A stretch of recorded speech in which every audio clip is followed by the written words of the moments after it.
হেরার আলো বাংলাদেশ, বিশুদ্ধ ধর্ম প্রচারে অপ্রতিরোধ।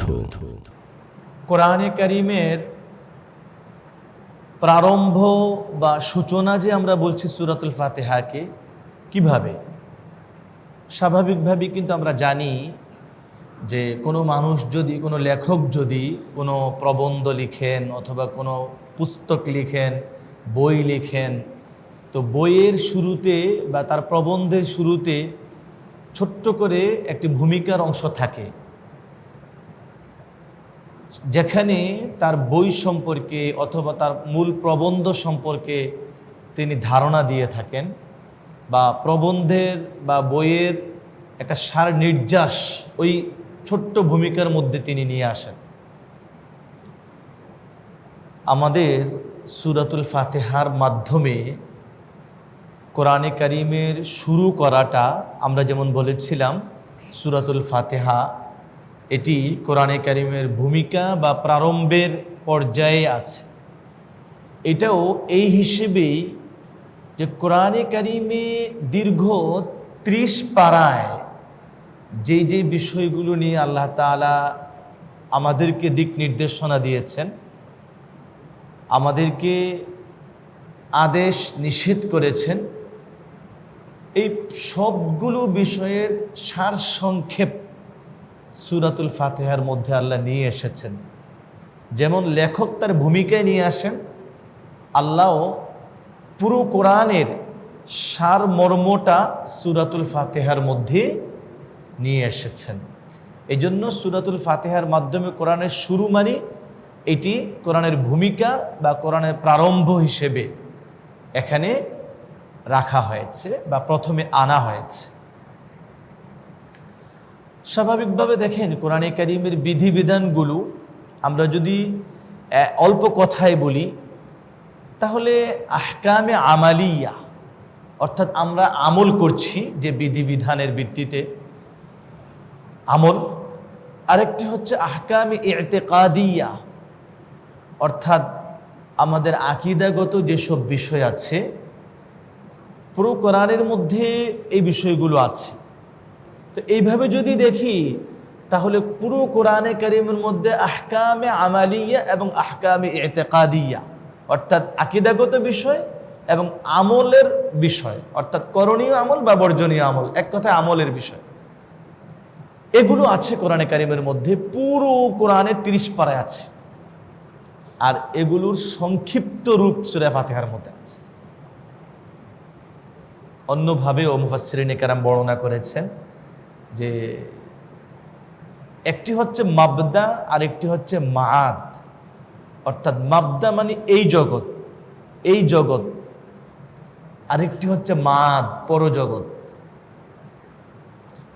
মাবদা এবং মাআদ তথা এই জগৎ এবং পরজগৎ সম্পর্কে আল্লাহ তাআলা কোরআনে কারীমের পুরো ৩০ পারায় বর্ণনা দিয়েছে। আর এই মাবদা এবং মাআদের বিবরণ আল্লাহ তাআলা সূরা ফাতিহার মধ্যে নিয়ে এসেছেন, সংক্ষেপে এনেছেন। এই হিসেবে সূরাতুল ফাতিহা কোরআনে কারীমের ভূমিকা বা প্রারম্ভ। সূরাতুল ফাতিহা কোরআনে কারীমের সবচেয়ে গুরুত্বপূর্ণ, সবচেয়ে ফজিলতওয়ালা এবং সর্বদিক থেকে ফজিলতওয়ালা সূরা কোরআনে কারীমের মধ্যে। এবং সূরাতুল ফাতিহা কোরআনে কারীমের সর্বপ্রথম সূরা, যেই সূরা আল্লাহ তাআলা পূর্ণাঙ্গ রূপে নাজিল করেছেন। একটু লক্ষ্য করেন কথাটা, এর আগে কি তাহলে সূরাতুল ফাতিহার আগে কি আল্লাহ তাআলা কোনো সূরা বা কোনো আয়াত নাজিল করেন নাই? হ্যাঁ, করেছেন। প্রথম ওহী তো নাজিল হয়েছে সূরা আলাকের, ইকরা বিসমি রাব্বিকাল্লাযী খালাক, খালাকাল ইনসানা মিন আলাক, ইকরা ওয়া রাব্বুকাল আকরাম আল্লাযী আল্লামা বিল কলম। এই যে দেখেন এখানে 5 আয়াত আল্লাহ রাব্বুল আলামিন সর্বপ্রথম কোরআনের 5 আয়াত ওহী হিসেবে নাজিল করেছেন। নাজিল হয়েছে এর আগে, সূরাতুল ফাতিহার আগে নাজিল হয়েছে। সূরা মুজাম্মিল, সূরা মুদ্দাসসিরের কিছু আয়াতও এই সূরা ফাতিহার আগে নাজিল করেছেন আল্লাহ। কিন্তু ওই সূরাতুল আলাক, যেটা আমরা ইকরা বিসমি রাব্বিকাল্লাযী খালাক বলছি, সেখানেও পূর্ণাঙ্গ সূরা নাজিল হয় নাই একত্রে। আবার সূরা মুদ্দাসসির, সূরা মুজাম্মিলেরও যেসব আয়াত সূরা ফাতিহার আগে নাজিল হয়েছে কিছু আয়াত, কিন্তু সেক্ষেত্রেও সূরা মুজাম্মিল, সূরা মুদ্দাসসির পূর্ণাঙ্গ আকার বা পূর্ণাঙ্গ রূপে নাজিল হয় নাই। পূর্ণাঙ্গ সূরা হিসেবে সর্বপ্রথম সূরা আল্লাহ তাআলা নাজিল করেছেন সূরাতুল ফাতিহাকে। রাসূল আকরাম সাল্লাল্লাহু আলাইহি ওয়াসাল্লামের হাদিস আছে, বুখারী শরীফে বর্ণিত হয়েছে।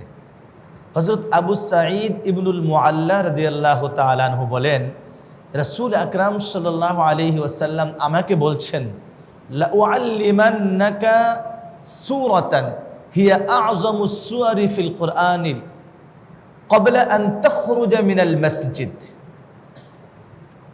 যে নবীজি সূরাতুল ফাতিহা যে সর্বাধিক গুরুত্বপূর্ণ এবং সবচেয়ে ফজিলতওয়ালা সূরা, এটা এভাবে প্রমাণ করেছেন যে রাসূল সাল্লাল্লাহু আলাইহি সাল্লাম ওই সাহাবী হযরত আবু সাঈদ ইবনুল মুআল্লা রাদিয়াল্লাহু তাআলা আনহুকে বলেছেন যে তুমি যে মসজিদে এখন আছো, মসজিদ থেকে বের হয়ে যাওয়ার আগে আমি তোমাকে কোরআনে কারীমের সর্বাধিক গুরুত্বপূর্ণ এবং সবচেয়ে ফজিলতওয়ালা, সবচেয়ে তাৎপর্যওয়ালা সূরা তোমাকে শিখিয়ে দেব।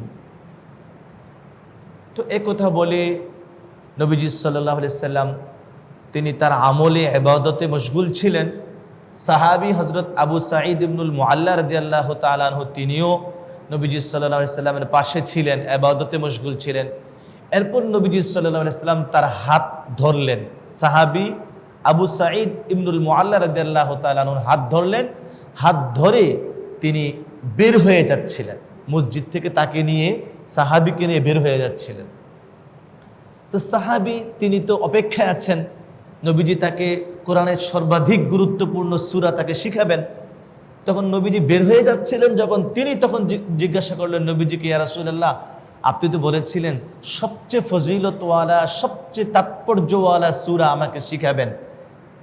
তো নবীজি সাল্লাল্লাহু আলাইহি সাল্লাম বললেন, আলহামদুলিল্লাহি রাব্বিল আলামিন হিয়াস সাবউল মাসানি ওয়াল কুরআনুল আযীম আল্লাযী উতীতুহু। আল্লাহ রাব্বুল আলামিন আমাকে আলহামদুলিল্লাহি রাব্বিল আলামিন সূরাতুল ফাতিহা দিয়েছেন, এবং এটি আস-সাবউল মাসানি এবং এটি আল কুরআনুল আযীম, সর্বাধিক গুরুত্বপূর্ণ সূরা এই সূরাতুল ফাতিহা। নবীজি সাল্লাল্লাহু আলাইহি সাল্লাম ওই সাহাবীকে জানিয়ে দিলেন, শিখিয়ে দিলেন যে সূরাতুল ফাতিহা হচ্ছে কোরআনে কারীমের সর্বাধিক গুরুত্বপূর্ণ সূরা। সুবহানাল্লাহ। এবং সূরাতুল ফাতিহার আরো কয়েকটা নাম এই হাদিসে চলে আসতো। আস-সাবউল মাসানি সূরাতুল ফাতিহার একটি নাম, এবং আল কুরআনুল আযীমও সূরাতুল ফাতিহার আরেকটি নাম। সূরাতুল ফাতিহার আরেকটি নাম উম্মুল কোরআন, মানে কোরআনে কারীমের মূল, যেটা আমরা বলেছিলাম ভূমিকা, প্রারম্ভ, সংক্ষেপে পুরো কোরআন সূরাতুল ফাতিহার মধ্যে আছে। সেই হিসেবে উম্মুল কোরআন কোরআনে কারীমের মূল। অনেক নাম আছে সূরাতুল ফাতিহার। মুফাসসিরিনে কেরাম তাদের তাফসীর এর কিতাবগুলোর মধ্যে সূরাতুল ফাতিহার অনেক নাম বর্ণনা করেছেন। যাই হোক, আমরা সেদিকে গেলাম না। রাসূল আকরাম সাল্লাল্লাহু আলাইহি সাল্লামের আরেকজন সাহাবী হযরত উবাই ইবনে কাব রাদিয়াল্লাহু তাআলা আনহু, তিরমিজি শরীফে হাদিসটি বর্ণিত হয়েছে। তিনি বলেন, রাসূল আকরাম সাল্লাল্লাহু আলাইহি সাল্লাম আমাকে বললেন, আতুহিব্বু আন উআল্লিমাকা সূরাতান লাম ইয়ানজিল ফিত তাওরাতি ওয়ালা ফিল ইনজিলি ওয়ালা ফিজ জাবুরি ওয়ালা ফিল কুরআনি মিসলুহা। নবীজি সাল্লাল্লাহু আলাইহি সাল্লাম হযরত উবাই ইবনে কাব রাদিয়াল্লাহু তাআলা আনহুকে বললেন, তুমি কি চাও, তুমি কি পছন্দ করো যে আমি তোমাকে কোরআনে কারীমের এমন একটি সূরা শিখাই যেই সূরার মতো ফজিলতওয়ালা সূরা আল্লাহ রাব্বুল আলামিন আগের আসমানি কোনো কিতাবে নাজিল করেন নাই, তথা তাওরাত, জাবুর, ইনজিল, আসমানি কিতাব আগের পূর্বের যতগুলো আসমানি কিতাব আছে, সেই আসমানি কিতাবগুলোর মধ্যে এমন ফজিলতের সূরা আল্লাহ তাআলা আর নাজিল করেন নাই। এমন কি খুদ কোরআনে কারীমেও আল্লাহ রাব্বুল আলামিন এমন ফজিলতওয়ালা আরেকটি সূরা নাজিল করেন নাই। আমি কি এমন ফজিলতওয়ালা সূরা তোমাকে শিখাবো? তো সাহাবী হযরত উবাই ইবনে কাব রাদিয়াল্লাহু তাআলা আনহু বললেন, জি হ্যাঁ ইয়া রাসূলুল্লাহ। তো নবীজি সাল্লাল্লাহু আলাইহি সাল্লাম তাকে আলহামদুলিল্লাহি রাব্বিল আলামিন এই সূরাতুল ফাতিহার কথা বললেন, ওয়াল্লাযী নাফসি বিয়াদিহি লাম ইয়ানজিল ফিত তাওরাতি ওয়ালা ফিল ইনজিলি ওয়ালা ফিজ জাবুরি ওয়ালা ফিল কুরআনি মিসলুহা। আমার জীবন যেই জাত এবং যেই সত্তার হাতে, যেই আল্লাহর হাতে, আমি সেই আল্লাহর কসম করে বলছি যে আল্লাহ তাআলা তাওরাত, জাবুর, ইনজিল এমনকি খুদ কোরআনে কারীমের মধ্যেও এই সূরাতুল ফাতিহার মতো ফজিলতওয়ালা আরেকটি সূরা নাজিল করেন নাই। সুবহানাল্লাহ। এই যে লক্ষ্য করেন, সূরাতুল ফাতিহা অনেক বড় ফজিলতওয়ালা সূরা এবং তাৎপর্যওয়ালা সূরা। আরেকটি হাদিস রাসূল আকরাম সাল্লাল্লাহু আলাইহি সাল্লাম বলেছেন, ফাতিহাতুল কিতাব শিফাউন মিন কুল্লি দাইন শিফাউন লিকুল্লি দাইন। যত রোগ আছে আমার আপনার আমাদের শরীরে দেহে যত রকমের রোগ ব্যাধি হয়, নবীজি সাল্লাল্লাহু আলাইহি সাল্লাম বললেন সব রকমের রোগ ব্যাধির জন্য মহা ঔষধ এই সূরাতুল ফাতিহা। সুবহানাল্লাহ।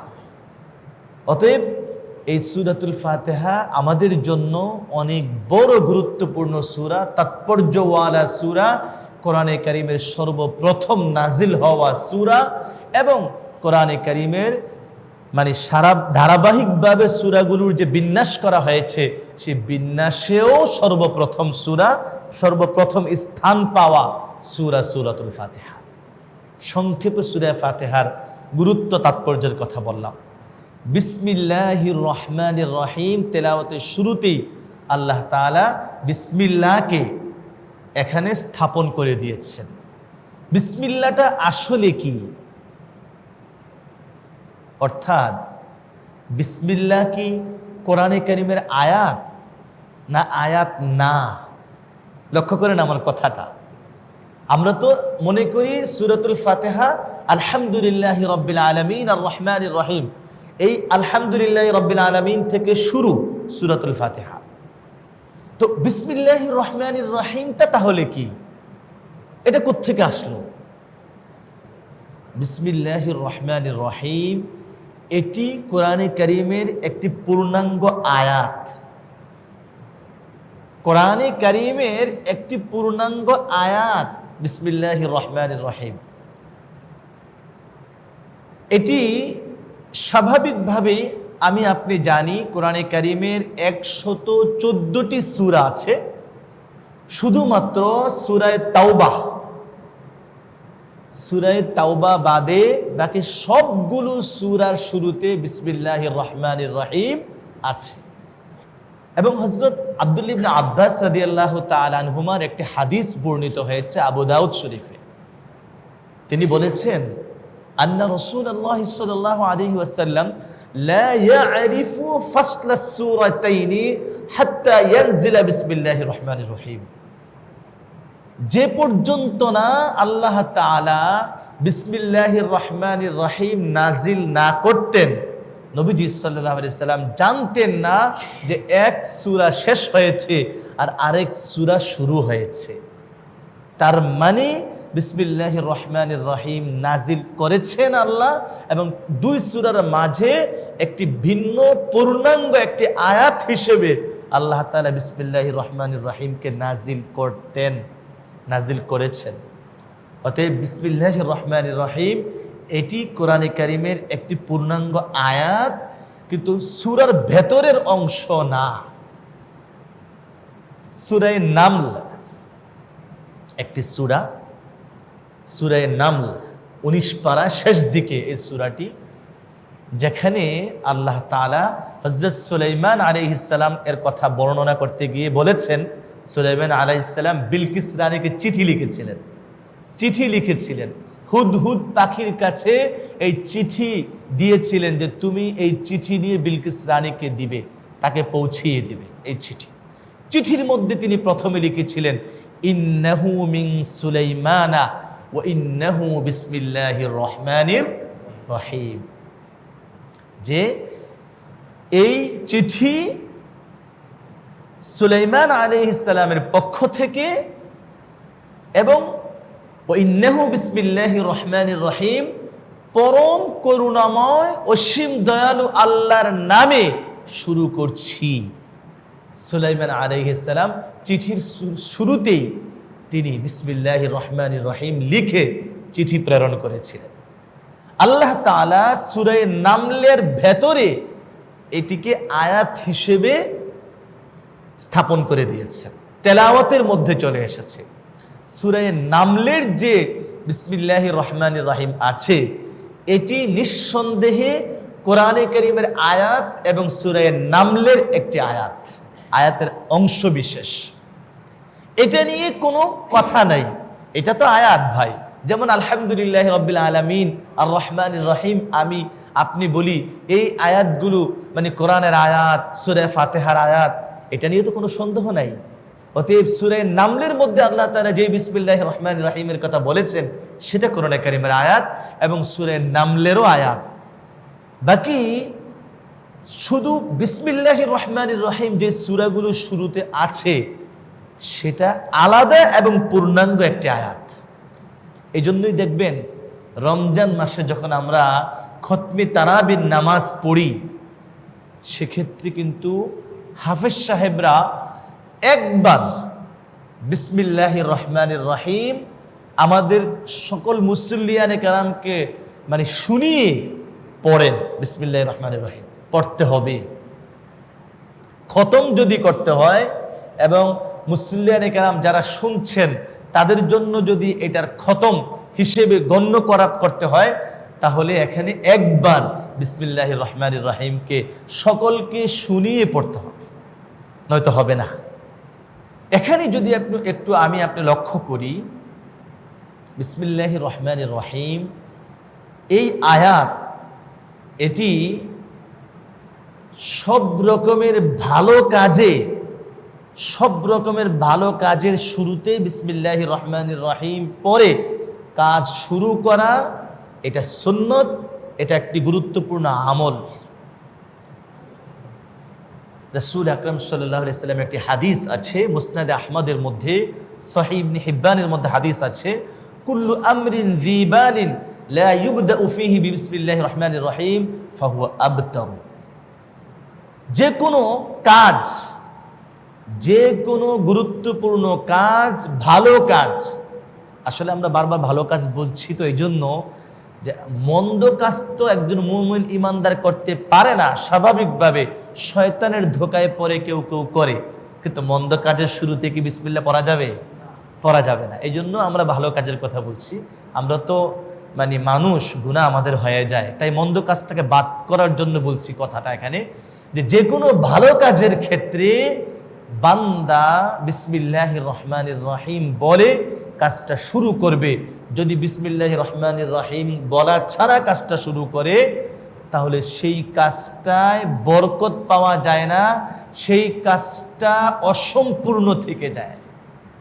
এবং আপনি লক্ষ্য করেন যে আল্লাহ তাআলা যখন নূহ আলাইহিস সালাম এবং তার কওমকে বলেছিলেন নৌকায় ওঠো, তখন বলেছিলেন ওয়াকাল আরকাবু ফিহা বিসমিল্লাহি মাজরিহা ওয়া মুরসাহা, তোমরা নৌকায় ওঠো বিসমিল্লাহ পড়ে। কিস্তিতে ওঠো, নৌকায় ওঠো বিসমিল্লাহ পড়ে, নৌকায় বিসমিল্লাহ পড়ে ওঠো। আল্লাহ নির্দেশ করেছিলেন, শিখিয়েছিলেন বিসমিল্লাহ বলে নৌকায় ওঠো। ফাকুলু মিম্মা যুকিরা ইসমুল্লাহি আলাইহি। দেখেন, আমরা যে পশুর গোশত খাই, প্রাণীর গোশত খাই, মুরগি, হাঁস, বকরি, ভেড়া, দুম্বা, গরু, মহিষ, এগুলো যে জবাই করে আমরা গোশত খাই, জবাইয়ের ক্ষেত্রে আল্লাহর নির্দেশনা হলো বিসমিল্লাহ বলে জবাই করতে হবে। যেই পশু বিসমিল্লাহ বলে জবাই করা হলো, অর্থাৎ গোস্ত খাওয়া হালাল যেই পশুগুলো, এগুলো যে আমরা জবাই করে খাচ্ছি, জবাইয়ের সময় বিসমিল্লাহ বলে জবাই করতে হবে। ওয়ালা তাকুলু মিম্মা লাম ইউযকার ইসমুল্লাহ, যেই পশু জবাইয়ের সময় বিসমিল্লাহ পড়া হয় না, আল্লাহর নাম নেওয়া হয় নাই, সেই পশুর গোস্ত খাওয়া হালাল হবে না। ফাকুলু মিম্মা যুকিরা ইসমুল্লাহ, আল্লাহর নাম নিয়ে যেই পশু জবাই করা হয়েছে সেই পশুর গোস্ত খাবে। আর যেই পশু আল্লাহর নাম নেওয়া হয় নাই জবাইয়ের সময়, সেটা খাওয়া তোমাদের জন্য হালাল হবে না। আবু দাউদ শরীফ হাদিস বর্ণিত হয়েছে যে নবীজি সাল্লাল্লাহু আলাইহি ওয়াসাল্লাম সাহাবায়ে কেরামকে, উম্মতকে শিখিয়েছেন কুল বিসমিল্লাহ, খাওয়ার সময় মানে বিসমিল্লাহ বলে খাও।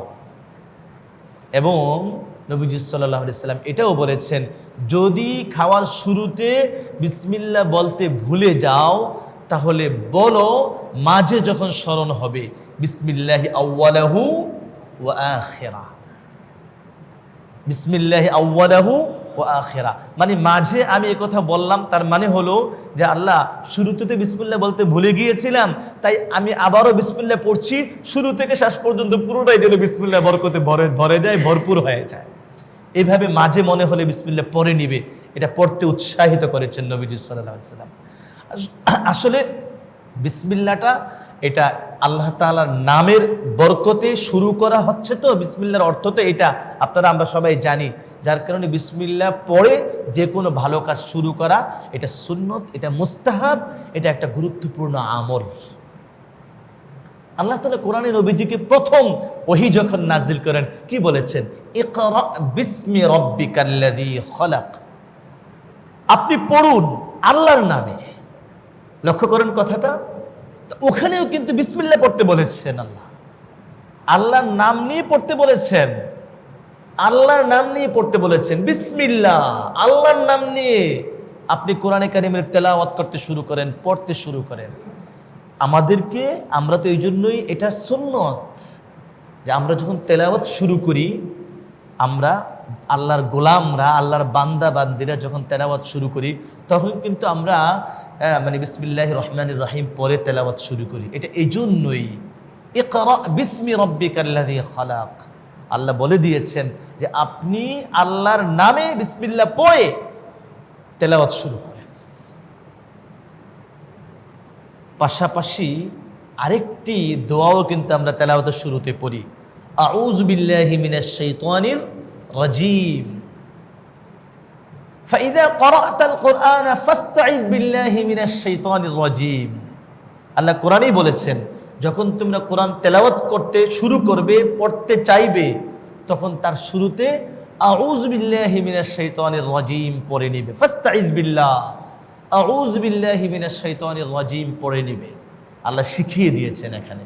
এই জন্যই কোরআনের তেলাওয়াত যখন আমরা শুরু করি, তখন আউযু বিল্লাহি মিনাশ শাইতানির রাজিম, বিসমিল্লাহির রহমানির রহিম পরে তেলাওয়াত শুরু করা, এটাও একটা সুন্নত, এটাও একটা গুরুত্বপূর্ণ আমল। একে তো হলো বিতাড়িত শয়তান থেকে আমি পানাহ চাচ্ছি, স্বাভাবিকভাবে তেলাওয়াত করব আল্লাহর কালাম, আমার জন্য এটা অনেক গুরুত্বপূর্ণ তেলাওয়াত, অনেক গুরুত্বপূর্ণ আমল। অতএব গুরুত্বপূর্ণ আমল যখন শুরু করছি, তো বিতাড়িত শয়তান থেকে তো পানা চাইতে হবে, স্বাভাবিক বিষয়। ফাসতাইয বিল্লাহ বলেছেন আল্লাহ, আবার ইকরা বিসমি রাব্বিকাল্লাযী খলাক বলেছেন আল্লাহ। অতএব এই মানে আয়াতগুলোর আলোকে এবং নবীজি সাল্লাল্লাহু আলাইহি সাল্লামের ধারাবাহিক আমল, এইসব বিষয়কে এবং হাদিসগুলোকে বিবেচনায় রাখলে তেলাওয়াতের শুরুতে বিসমিল্লাহির রহমানির রহিম এবং আগে আউযু বিল্লাহি মিনাশ শাইতানির রাজিম পরে তেলাওয়াত শুরু করা গুরুত্বপূর্ণ সুন্নত আমল। এখন আসি আমরা আলহামদুলিল্লাহ বিসমিল্লাহির রহমানির রহিমের তর্জমাটা যদি আমরা দেখি, পরম করুণাময় অসীম দয়ালু আল্লাহর নামে শুরু করছি, অর্থ আপনারা জানেন। আলহামদুলিল্লাহি রাব্বিল আলামিন, আমি তর্জমাটা বলে যাচ্ছি আপনাদের মাঝে প্রথমে, যে সমস্ত প্রশংসা ওই আল্লাহর, রব্বিল আলামিন, যিনি বিশ্বজাহানের প্রতিপালক। সমস্ত প্রশংসা আল্লাহ তাআলার, যিনি বিশ্বজাহানের প্রতিপালক। আর রহমানির রহিম, যিনি অসীম দয়ালু এবং যার দয়া অফুরন্ত, আর রহমানির রহিম, মালিক ইয়াউমিদ্দিন, যিনি বিচার দিবসের মালিক। ইয়্যাকা না'বুদু ওয়া ইয়্যাকা নাস্তাঈন, আমরা আপনারই উপাসনা করি, ইবাদত করি। ওয়া ইয়্যাকা নাস্তাঈন, আপনারই কাছে আমরা সাহায্য প্রার্থনা করি। ইহদিনাস সিরাতাল মুস্তাকিম, আমরা সরল পথের হেদায়েত প্রার্থনা করছি আপনার কাছে। সিরাতাল্লাযীনা আন'আমতা আলাইহিম গায়রিল মাগদুবি আলাইহিম ওয়ালাদ-দাল্লিন, আপনার নেয়ামত প্রাপ্ত বান্দাদের পথ আমরা চাচ্ছি। গায়রিল মাগদুবি আলাইহিম ওয়ালাদ-দাল্লিন, যারা আপনার ক্রোধে আক্রান্ত এবং যারা পথভ্রষ্ট, তাদের পথ আমরা চাচ্ছি না। গায়রিল মাগদুবি আলাইহিম ওয়ালাদ-দাল্লিন, তরজমাটা বললাম। প্রথমে আমরা প্রথম আয়াতে যদি আসি, যে সমস্ত প্রশংসা আল্লাহ তাআলার, তার মানে আমি আপনি এই কথার স্বীকৃতি দিচ্ছি যে প্রশংসা আল্লাহর হবে, সমস্ত প্রশংসা।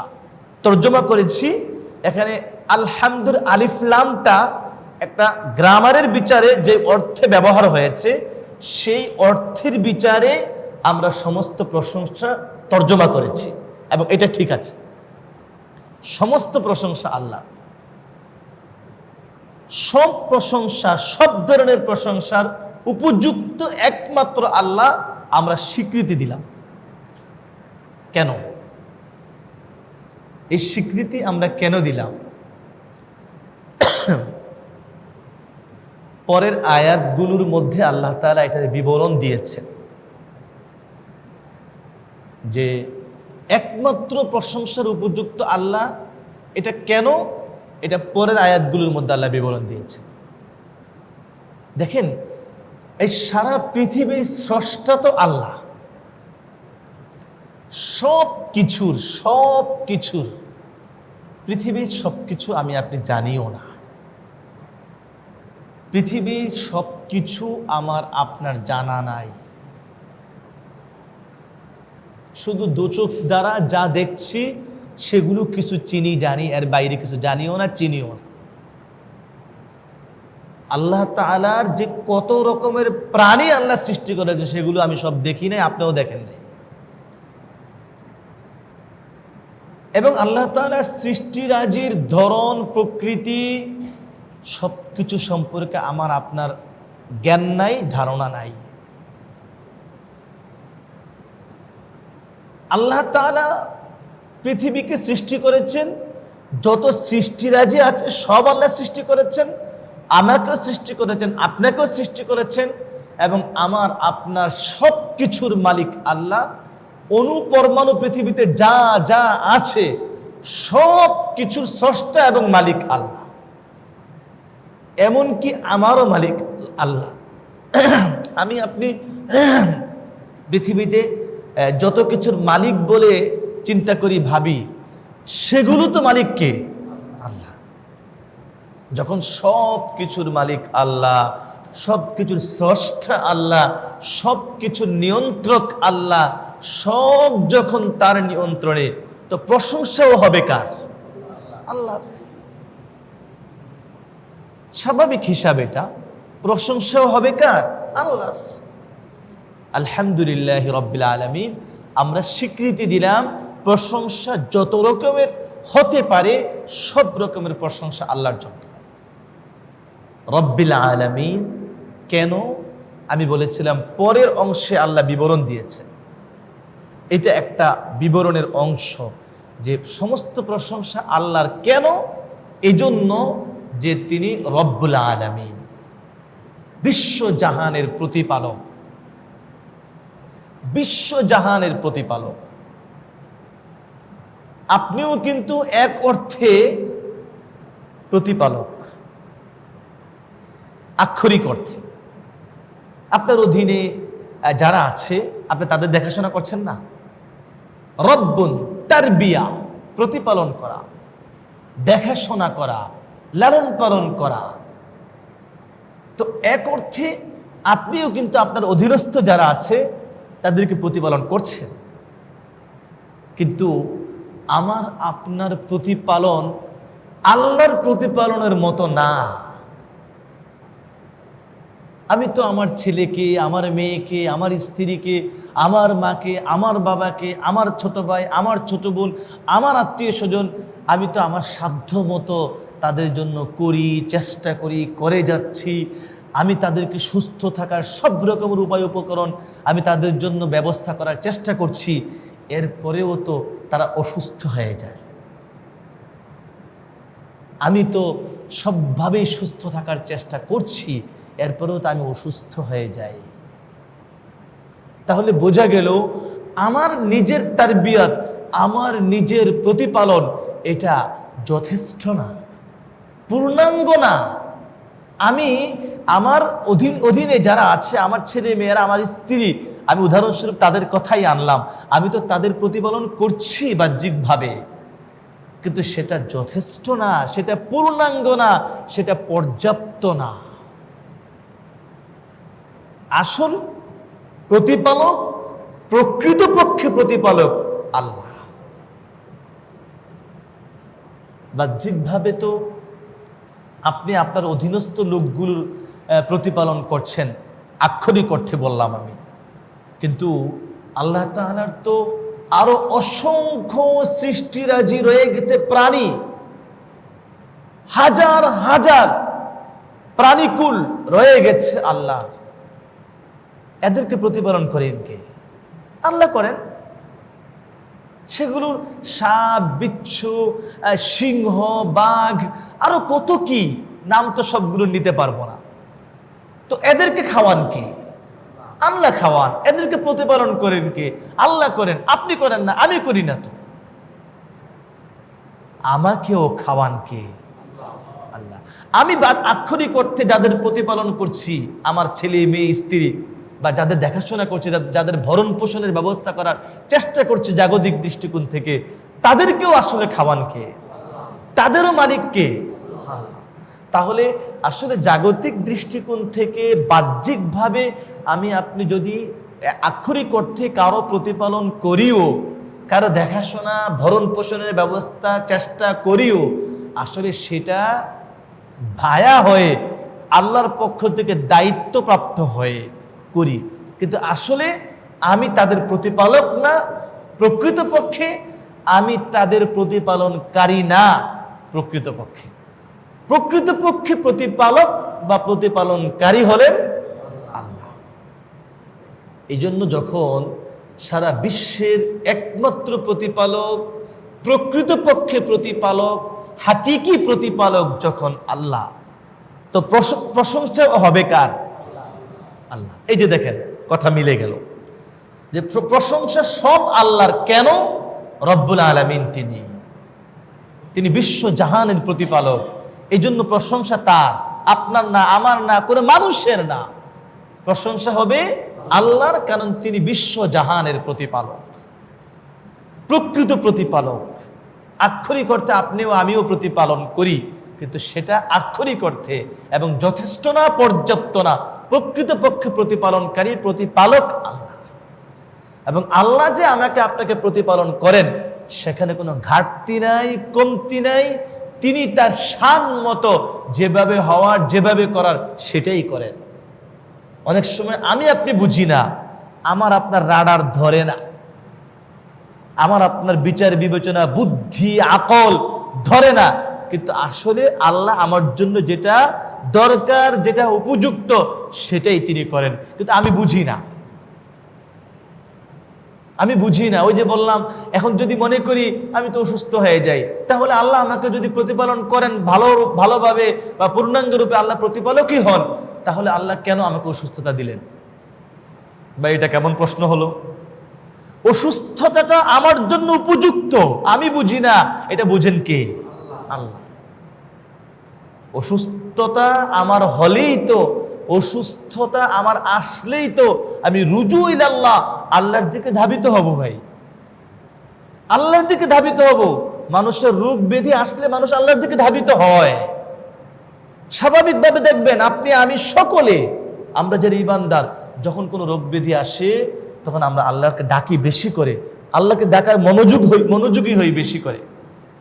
তো আল্লাহ তো আমাকে রোগ ব্যাধি দিয়ে পরীক্ষা করছেন এবং আল্লাহর দিকে যেন ধাবিত হই সেই উপায় আমাকে আপনার জন্য আমার জন্য তৈরি করে দিয়েছেন। আমি কেন প্রশ্ন করব যে আল্লাহ যদি আমার প্রকৃত প্রতিপালকই হবেন তো আমাকে রোগ ব্যাধি দেন কেন? এই প্রশ্ন অনর্থক, এই প্রশ্ন অনর্থক। আসলেই আল্লাহ প্রতিপালক। আল্লাহ জানেন আমার সুস্থতা আমার জন্য কল্যাণকর না আমার অসুস্থতা আমার জন্য কল্যাণকর, অঢেল সম্পদ আমার জন্য কল্যাণকর নাকি কম সম্পদ আমার জন্য কল্যাণকর, এটা সব জানেন আল্লাহ, আমি জানি না। এই জন্য তো জানি না বলে কারি কারি অর্থ আমি চাই কিন্তু আল্লাহ দেন না। কথা কি বুঝতেছেন? জানি না বলেই তো কারি কারি অর্থ আমি চাই কিন্তু আল্লাহ দেন না, কারণ আল্লাহ জানেন আমাকে কারি কারি অর্থ দিলে গুনাহ হবে আমার দ্বারা। আপনার কথাগুলো বুঝতেছেন মনে হয়। আমাকে কারি কারি অর্থ দিলে আমার দ্বারা গুনাহ হতে পারে, আমার জাহান্নামে যাওয়ার কারণও হয়ে যেতে পারে। এই জন্য আল্লাহ আমাকে কারি কারি অর্থ দিচ্ছেন না, কিন্তু আমি চাচ্ছি কারি কারি অর্থ। এই যে লক্ষ্য করেন, আমার চিন্তা আমার ভাবনাটা অসম্পূর্ণ, চিন্তাটা পর্যন্ত আমার অসম্পূর্ণ। এই জন্য আল্লাহ আমাকে কিভাবে প্রতিপালন করলে আমার জন্য কল্যাণকর হবে এটা আল্লাহ জানেন, আমি জানি না। এই জন্য প্রকৃতপক্ষে আমার প্রতিপালক, বিশ্বজাহানের প্রতিপালক আল্লাহ। এটা আমার আপনার রাডারে চিন্তায় ধরবে না। হ্যাঁ, শুধুমাত্র আমার আপনার এখানে বশ্যতা স্বীকার করা ছাড়া, নতি স্বীকার করা ছাড়া কোনো উপায় নেই, কোনো উপায় নেই। এ হলো রব্বিল আলামিন, সংক্ষেপে বললাম। আর রহমানির রহিম, রহমান এটার যা অর্থ রহিমের একই অর্থ। ওই মূল ধাতু, মূল মাদ্দা, মূল অক্ষর এক, র হা মিম, র হা মিম, মূল অক্ষর এক, যার অর্থ দয়া করা, রহম করা, অনুগ্রহ করা। আমরা এখানে অর্থ দেখেছি যে অসীম দয়ালু, পরম করুণাময়, এমন অর্থ আমরা এখানে করেছি। এমনিতে মূলত আপনার রহমানের মধ্যে যেহেতু অক্ষর বেশি, আপনারা যদি অক্ষর গণেন পাবেন, আর রহমানের মধ্যে যে পরিমাণ অক্ষর আছে তার চাইতে আর রহিমের মধ্যে কম আছে, অক্ষর কম আছে। তো যার কারণে আমাদের মানে মুফাসসিরিনে কেরামের বক্তব্যটা এখানে রহমান এর মধ্যে দয়ার অর্থটা বেশি, রহিমের মধ্যে দয়ার অর্থটা তুলনামূলক কম। মানে দুইটার মধ্যে তুলনা করে দুই শব্দ, একটা হলো রহমান আর একটা হলো রহিম। এই দুই শব্দের মধ্যে তুলনামূলক রহমানের মধ্যে দয়ার অর্থ বেশি, করুণার অর্থ বেশি, আর রহিমের মধ্যে করুণার অর্থ তুলনামূলক একটু কম। অক্ষর বেশি হওয়ার কারণে, অক্ষর কম হওয়ার কারণে। এখন আমরা দেখেন আল্লাহ তাআলার জন্য রহমান শব্দের ব্যবহার হয়, রহিম শব্দেরও ব্যবহার হয়, কিন্তু রহমান শব্দ আল্লাহ ছাড়া আর কারো জন্য ব্যবহার হয় না। আর রহিম শব্দ কিন্তু আপনার মানুষের জন্য ব্যবহার হয়। রহিম শব্দের ব্যবহার মানুষের জন্য হয়, রহমান শব্দের ব্যবহার মানুষের ক্ষেত্রে হয় না। লাকাদ জাআকুম রাসূলুম মিন আনফুসিকুম আজিজুন আলাইহি মা আনিতুম হারিসুন আলাইকুম বিল মুমিনিনা রাউফুর রহিম। রহিম নবীজির শানে আল্লাহ কোরআনে ব্যবহার করেছেন, নবীজির শানে রহিম শব্দের ব্যবহার কোরআনে আল্লাহ করেছেন। কিন্তু রহমান শব্দের ব্যবহার আল্লাহ ছাড়া অন্য কোনো মানুষের জন্য, কোনো নবীর ক্ষেত্রে, কোনো মানুষের ক্ষেত্রে ব্যবহার করা যাবে না, নিষিদ্ধ। কারণ রহমানের মধ্যে ওই যে দয়ার অর্থ বেশি, রহমানের মধ্যে দয়ার অর্থ বেশি, রহিমের মধ্যে তুলনামূলক কম। রহমানের মধ্যে দয়ার অর্থ বেশি হিসেবে যদি চিন্তা করেন আপনি, স্বাভাবিকভাবে এটা বুঝে আসবে যে সবচেয়ে বড় দয়াবান তো আল্লাহ।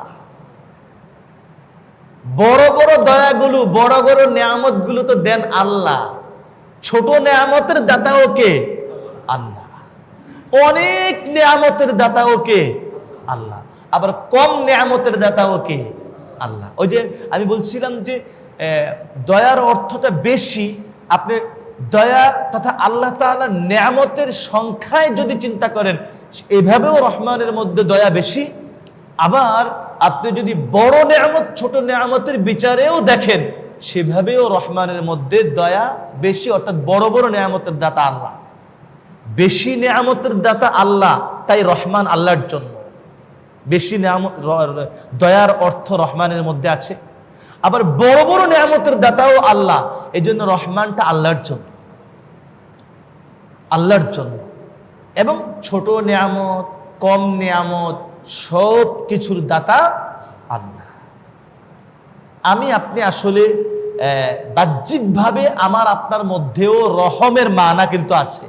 রহম মানে তো দয়া, দয়া করা, ইহসান করা, অনুগ্রহ করা, এই মানা কিন্তু আপনার মধ্যেও আছে, আমার মধ্যেও আছে। কারণ আমিও তো আমার ছেলেকে ইহসান করি, আমার স্ত্রীকে ইহসান করি, আমার আত্মীয় স্বজন, বন্ধু বান্ধব, পড়োশি, তাদের প্রতি আমিও তো ভালো ব্যবহার করি, ভালো রহম দিল আমার তাদের প্রতিও আছে। আপনাদেরও আমার প্রতি রহম দিল আছে, ভালোবাসা আছে।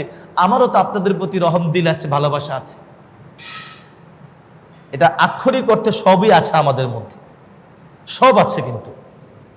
কিন্তু আপনি লক্ষ্য করেন, আল্লাহ রাব্বুল আলামিন একমাত্র ওই জাত, ওই সত্তা, যিনি আমার আপনার অস্তিত্ব থেকে শুরু করে, আমার আপনার অস্তিত্ব দেওয়া থেকে শুরু করে একেবারে আমাকে জান্নাতে পৌঁছানো পর্যন্ত, জান্নাতে আমাকে আল্লাহ তাআলার নাজ নেয়ামত, আল্লাহ তাআলার অপার নেয়ামতের মাঝে ডুবিয়ে রাখা জান্নাতে অনন্তকালের জন্য আমার ঠিকানা তৈরি করে দেওয়া সহ সব রকমের ইহসান অনুগ্রহ আল্লাহ করেই যাচ্ছেন, করেই যাচ্ছেন, করেই যাচ্ছেন, করেই যাচ্ছেন। আল্লাহ তাআলার ইহসান অনুগ্রহ আমার আপনার প্রতি এক মুহূর্তের জন্য বন্ধ হয় না। একটু লক্ষ্য করেন না, আল্লাহ তাআলার ইহসান অনুগ্রহ আমার আপনার প্রতি এক মুহূর্তের জন্য বন্ধ হয় না তো ভাই, চলমান চলমান আছে এবং থাকবে। জান্নাতে পৌঁছিয়ে দেওয়া, স্থায়ীভাবে ঠিকানা তৈরি করে দেওয়া, এবং জান্নাতে আল্লাহর নেয়ামতে ডুবে থাকা সব কিছু পর্যন্ত, সব রকমের নেয়ামতে আল্লাহ তাআলা আমাকে আপনাকে ডুবিয়ে রেখেছেন। এবং এখনো পর্যন্ত আল্লাহ তাআলার ইহসান অনুগ্রহ আমার আপনার প্রতি চলমান। আমি ইহসান করি আপনার প্রতি, আপনি ইহসান করেন আমার প্রতি, আপনি ইহসান করেন আপনার স্ত্রী ছেলে মেয়ের প্রতি, বা তারা ইহসান করে আপনি বাবা হিসেবে বা স্বামী হিসেবে আপনার প্রতি। সেই ইহসান অনুগ্রহটা কতক্ষণ, কতটুকু হিসাব করেছেন? হিসাব করা যাবে, সময়েরও হিসাব করা যাবে, পরিমাণেরও হিসাব করা যাবে। কিন্তু আল্লাহর ইহসান অনুগ্রহের হিসাব কিন্তু আমার আপনার কাছে নাই এবং করা সম্ভব না। এই জন্য ভাই, প্রকৃত পক্ষে ইহসান অনুগ্রহকারী এবং প্রকৃত পক্ষে রহমকারী, অনুগ্রহকারী আমার আপনার প্রতি কে? আল্লাহ। এই কথাটা আসতে হবে, এই কথাটাই আসতে হবে।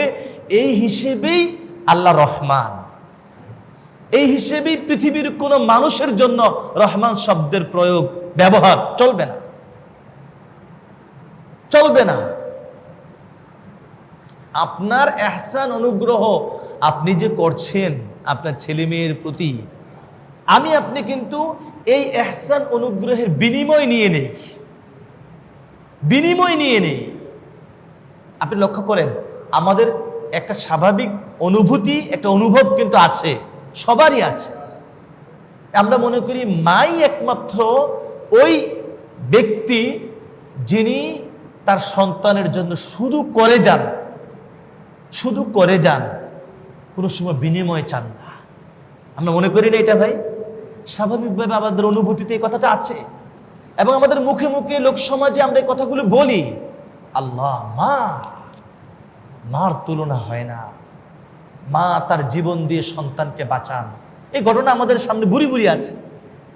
মা তার জীবন দিয়ে দেন, মাটিতে পানিতে ডুবে যাচ্ছেন, তো সন্তানকে ঢিল মেরে মানে সামনে ভাসিয়ে দিয়েছেন পানিতে, যে সন্তানটা বেঁচে থাকুক, আমি মরে গেলাম। ট্রেনের নিচে পড়ে যাচ্ছেন মা, তার নিজেকে বাঁচানোর কোনো সুযোগ নাই, ঢিল মেরে সন্তানকে সাইডে ফেলে দিয়েছেন, সন্তান বেঁচে থাকুক, আমি মরে গেলাম, কোনো সমস্যা নেই। এই ঘটনা আপনার আমার সামনে বুড়ি বুড়ি আছে, আমাদের পত্র পত্রিকা মারফত এগুলো বহু দেখেছি, আমরা শুনেছি। বিষয়টা কি? আমরা যে মাকে স্বীকৃতি দিলাম যে সবচেয়ে বড় ইহসান অনুগ্রহকারী সন্তানের প্রতি মা, এবং পৃথিবীর দৃষ্টিকোণ থেকে মায়ের চাইতে বেশি ইহসান অনুগ্রহ মনে হয় বাবারও নাই। আমি পৃথিবীর দৃষ্টিকোণ থেকে বললাম, বাবারও নাই, বা এর চাইতে বেশি ইহসান অনুগ্রহকারী আমরা মনে হয় আর কাউকে নির্ণয় করতে পারবো না। আমাকে গর্ভে ধারণ করা থেকে শুরু করে আমাকে প্রসব করা, আমাকে একেবারে দুগ্ধ দান করা, একদম শৈশব থেকে কোলে পিঠে করে লালন পালন করে বড় করা, আমাকে স্কুলে মাদ্রাসায় কোলে পিঠে করে নিয়ে যাওয়া সহ, এরপর ধাপে ধাপে ধাপে ধাপে ধাপে ধাপে আমার বয়স যদি 50 হয় আর আমার মা যদি বেঁচে থাকেন, আমার বয়স যদি 70 হয় বা 60 হয় আর আমার মা যদি বেঁচে থাকেন, সবচেয়ে বড় দয়া পরবশ তখনও আমার মা আমার প্রতি। আমার স্ত্রীর চাইতেও তখনও আমার মা আমার প্রতি সবচেয়ে বড় দয়া পরবশ। এটা আমাদের সাধারণ অনুভূতি, কিন্তু মুফাসসিরিনে কেরাম এই রহমান রহিমের তাফসিরে লিখেছেন, ওই মা তিনি যে তার সন্তানের প্রতি সবচেয়ে বড় ইহসানকারী এবং সবচেয়ে বড় স্নেহশীল, সেই মাও তার ইহসান অনুগ্রহের বিনিময় গ্রহণ করে নেন। সন্তানকে যে ইহসান করেন, বিনিময় মানে গ্রহণ করেন, এর বিনিময় তিনি গ্রহণ করেন। বাহ্যিকভাবে সেটা আমি আপনি বুঝি না, মুফাসসিরিনে কেরাম বলছেন করেন। সেটা কিভাবে? তিনিও তো মানুষ, আমিও তো মানুষ, আপনিও মানুষ। মানুষ হিসেবে আপনার আমার মনের মধ্যে একটা টান, একটা ভালোবাসা থাকে, সেটা সন্তান হলেও তার প্রতি মায়ের থাকে। আমার যেমন আছে তারও আছে। ওই মনের টান এবং মনের ভালোবাসাটা মা সন্তানের প্রতি ইহসান করে, সন্তানকে স্নেহ মমতা দিয়ে মনের টানটাকে তিনি দূর করেন। এই যে বিনিময় নিচ্ছেন, এটা এক রকমের বিনিময়, কিন্তু মুফাসসিরিনে কেরাম লিখেছেন এটা এক রকমের বিনিময়। আবার মা যে সন্তানের প্রতি এই ইহসান অনুগ্রহ করছেন, সওয়াব হবে না? সওয়াব হবে কিনা? তো পরকালে মা এটার মানে পুরস্কার পাবেন না, তো বিনিময় হচ্ছে না? পৃথিবীতে আপনি একেবারে ছোট্ট থেকে ছোট্ট কোনো ইহসান অনুগ্রহ যদি কারো প্রতি করেন, এটার বিনিময়ে কিন্তু পুরস্কার কিন্তু জান্নাতে আল্লাহ তাআলা আমাকে আপনাকে দিবেন। বিনিময় আছে, জান্নাতে গিয়ে হোক, পরকালে গিয়ে হোক, অথবা জাগতিক দৃষ্টিকোণ থেকে মুফাসসিরিনে কেরাম বলেছেন আমরা বিনিময় নেই। তার মানে হলো যে আমি একটা ইহসান করলে কেউ যদি আমাকে বলে আপনি তো ভাই অনেক বড় ইহসান করেছেন আমার প্রতি, তো প্রশংসা করা হলো, এটা বিনিময়, কিন্তু ইহসানের বিনিময় কিন্তু এটা প্রশংসা করা হলো।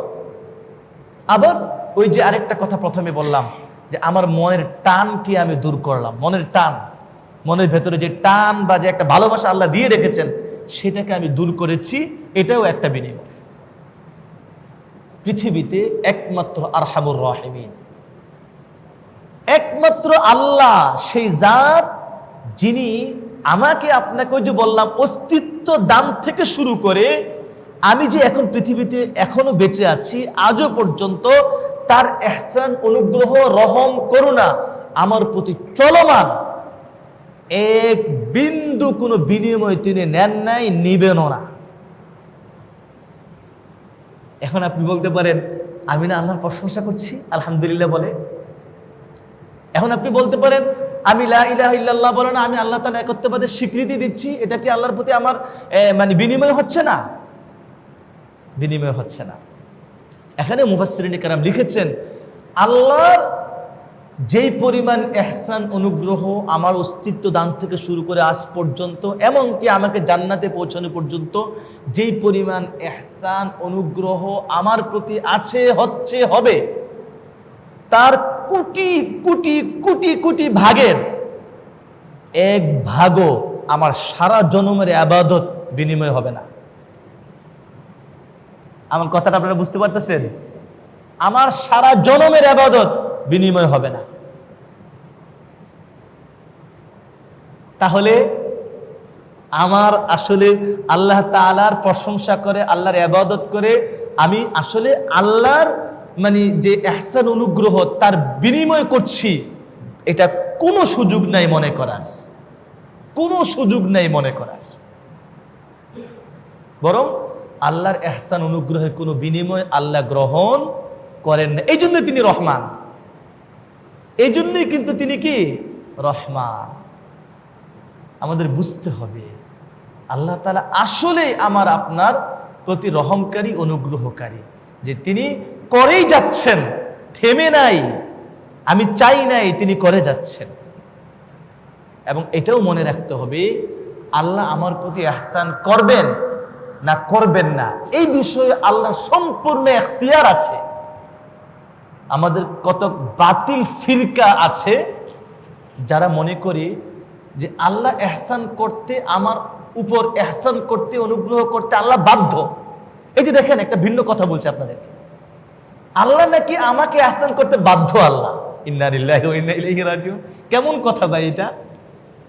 আল্লাহ আমার প্রতি ইহসান করতে কেন বাধ্য হবেন? কেন? আল্লাহ ইহসান করার ক্ষেত্রে আল্লাহ বাধ্য নন, তিনি আমার প্রতি দয়া পরবশ হয়ে তিনি ইহসান করছেন। না করলে এটা জুলুম হবে না। আমার কথা বুঝতেছেন? আল্লাহ যদি আমার প্রতি ইহসান না করেন তাহলে এটা আল্লাহর পক্ষে জুলুম হবে না। আর আল্লাহ কি আমি আপনি যে ইবাদত করি, আল্লাহকে ডাকি, এটার প্রতি আল্লাহ মুখাপেক্ষী? সারা পৃথিবীর সব মানুষ, সব সৃষ্টিরাজি সবাই মিলে যদি আল্লাহর অবদ্ধতা করে, ক্ষতি হবে আল্লাহ? আর আমি আপনি আমাদের মতো সারা পৃথিবীর সব মানুষ যদি সবাই মিলে যদি আল্লাহ রাব্বুল আলামিনের ইবাদত করতে থাকে, আল্লাহর উপকার হবে? আল্লাহর তো ক্ষতি হওয়া আর উপকার হওয়ার কোনো সাইডই নাই মিয়া। কথা বুঝতেছেন? আল্লাহর তো ক্ষতি হওয়া বা উপকার হওয়ার কোনো দিক নাই এখানে। অতএব আল্লাহ যে ইহসান অনুগ্রহ আমাদের প্রতি করছেন, এটা আমাদের ভালোর জন্য করছেন। এটা করতে আল্লাহ বাধ্য নন।